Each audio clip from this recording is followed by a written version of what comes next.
DMTV, bilile kamalo bana ebele.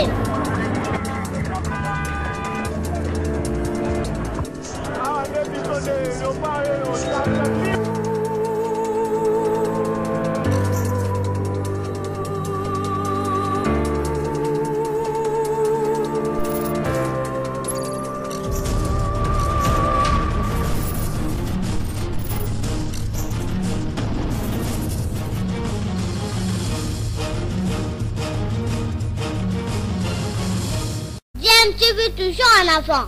Vous êtes sur DMTV, bonjour ou bonsoir, tout dépend de l'heure à laquelle vous nous suivez. Tout plaisir est pour nous de vous retrouver, mais surtout de savoir que vous êtes nombreux en train de suivre votre chaîne YouTube DMTV. DMTV qui vous propose l'actualité, mais vous propose également des analyses et des réflexions sur des sujets d'actualité, sur des faits sociaux, tout simplement des réalités que nous observons ici chez nous en République démocratique du Congo. L'affaire Guelor Kanga continue à défrayer la chronique entre la République démocratique du Congo et le Gabon. Bien que nous soyons en football, cette affaire est en train de prendre des proportions inattendues et ce qui nous a inspiré en tout cas de faire cette petite analyse, cette réflexion par rapport à d'autres contours que prennent cette affaire. En effet, affaire Guelor Kanga, le silence des combattants est en train de faire du bruit. Les combattants qui se trouvent disséminés un peu partout dans le monde, mais plus particulièrement ceux qui sont du côté de l'Europe et principalement en France,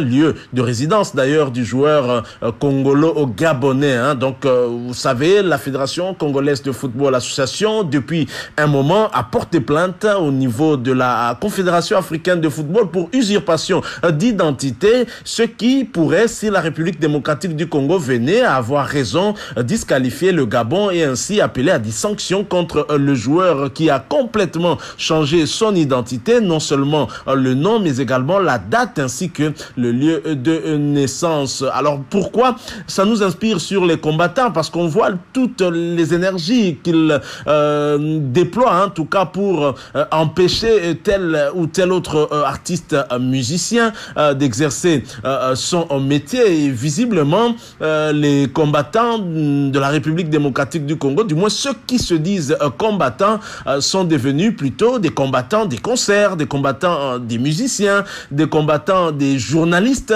chroniqueurs de musique. Je pourrais même dire que ces combattants ne sont pas combattants des concerts en général. Ils sont combattants de certains musiciens congolais, car les autres peuvent se produire tranquillement sans être inquiétés. On le voit, des musiciens qui ont élu leur résidence en Europe, notamment en France, et qui se produisent tranquillement chaque week-end sans en être inquiétés, alors que s'il y en a un seul qui est très connu, qui quitte Kinshasa pour aller se produire là-bas, on se mobilise à fond pour pouvoir empêcher sa production. Alors pourquoi cette politique de 2 poids 2 mesures? Nous commençons à nous poser des questions sur les réelles motivations de ce dernier. Rappelez-vous de ce qui s'était passé dernièrement, avant de revenir sur le méga concert de Fally Ipupa au mois de février 2020 à Bercy, concert d'ailleurs qui a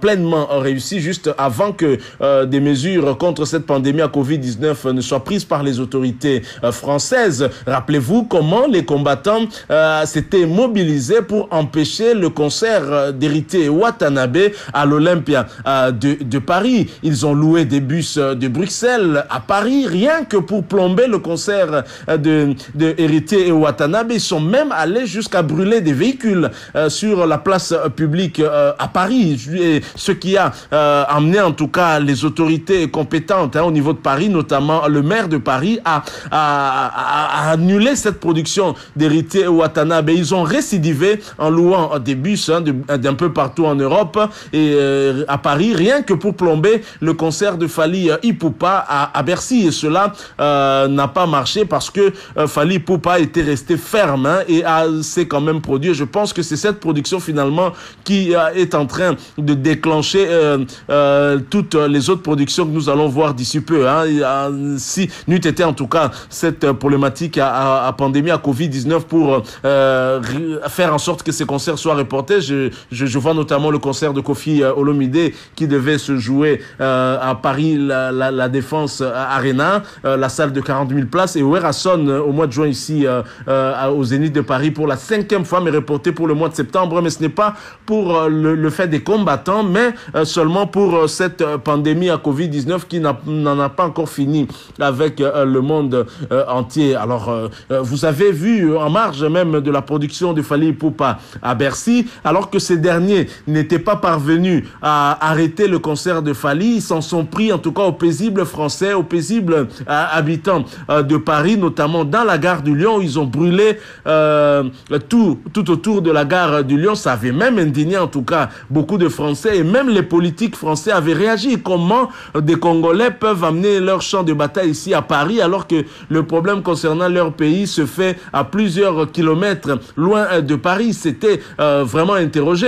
Il y a eu même cette agression aussi sur le journaliste Nati Lokole qui a failli y laisser sa vie, sa peau à cause toujours de ces combattants, et cela sans en contrepartie en tout cas penser notamment aussi à faire des actions humanitaires pour soulager notamment les peuples de l'Est du pays pour lequel eux justifient leurs actions, alors que nous voyons l'artiste musicien Fally Ipupa par exemple faire des actions humanitaires au pays.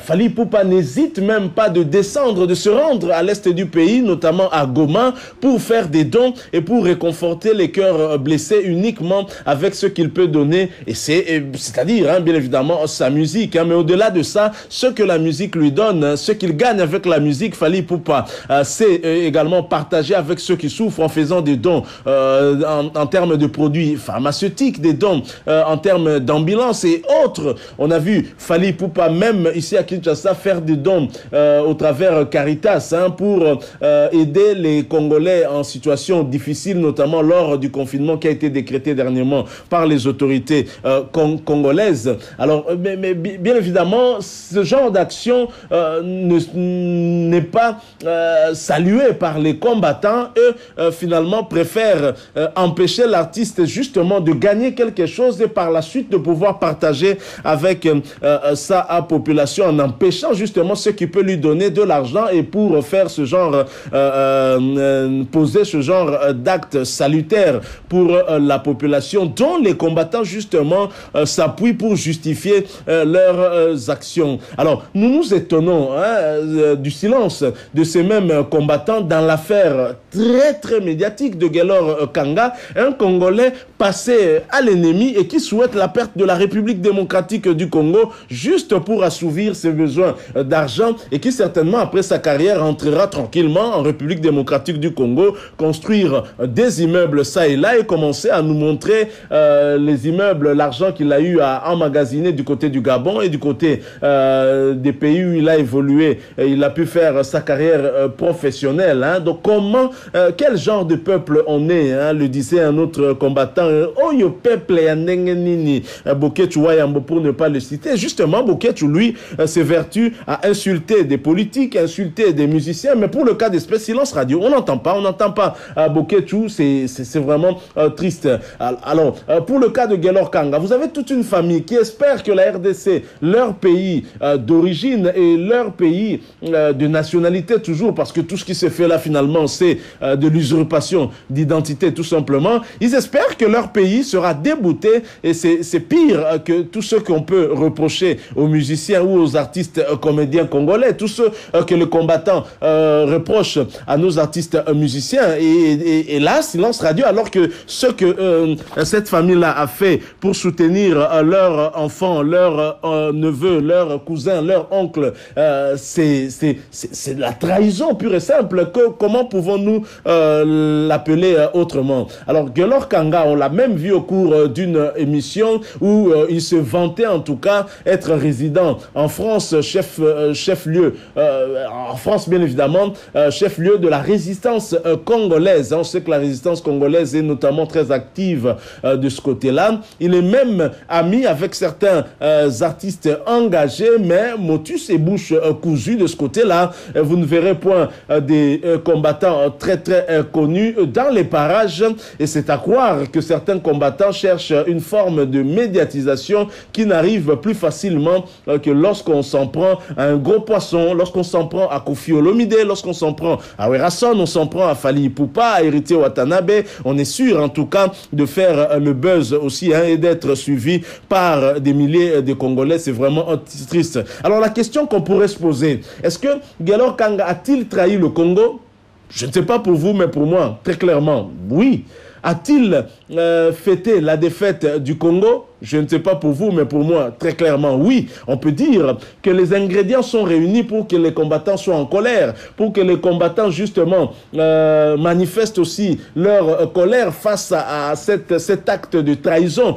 Ceux qui auraient médiatisé encore un peu plus cette affaire et des échos auraient certainement parvenu à la Confédération africaine de football qui doit trancher justement sur cette question incessamment et qui pourrait se dire qu'effectivement, s'il s'agit bien d'un Congolais d'origine, il n'est pas Gabonais d'origine comme l'a prétendu la Fédération gabonaise de football. Donc voilà, donc des combattants qui finalement, dont le combat se limite à certains acteurs pour le besoin de visibilité et non réellement pour le besoin d'aider, d'assister les populations qui sont meurtries par la guerre, comme eux-mêmes ils aiment aller dire. Aucune organisation justement pour tenter de soulager un temps soit peu les difficultés de ces populations. Et je pense même que ce combat finalement qui a été, à mon sens, un tout petit peu désorienté, a plutôt affaibli notre culture dans le monde. La République démocratique du Congo a reculé plutôt qu'avancé. Si l'objectif c'était que la RDC recule et que les autres pays africains prennent le dessus sur la RDC, c'est aussi une autre forme de trahison, en tout cas je pense. Alors je ne sais pas ce que vous en pensez. Vous avez la possibilité de partager avec nous votre point de vue en nous le laissant dans un commentaire. Merci de nous laisser aussi un maximum de j'aime. Likez cette vidéo si vous l'avez appréciée. Abonnez-vous à cette chaîne DMTV si vous êtes nouveau ici. N'oubliez pas qu'en vous abonnant, vous verrez apparaître une petite cloche. Elle est très importante. Elle vous permet d'activer la notification. Donc cliquez dessus et vous ne manquerez plus jamais des prochaines vidéos que nous allons vous proposer. Encore une fois, merci à vous d'avoir partagé avec nous ces quelques minutes de réflexion sur ce sujet concernant l'affaire Guelor Kanga, mais nous l'avons abordé un peu dans un autre aspect, en nous interrogeant sur ce laxisme de nos combattants qui ne s'en prennent principalement qu'aux artistes musiciens, parfois comédiens et même des journalistes chroniqueurs de musique, alors qu'on a là un cas très flagrant de trahison du Congo, mais ils ne disent rien, même pas de réflexion, pas de réaction du tout. On se pose des questions. Pourquoi? Encore une fois, merci. Nous espérons vous retrouver bientôt avec un autre sujet d'actualité. En attendant, portez-vous bien et DMTV vous dit au revoir.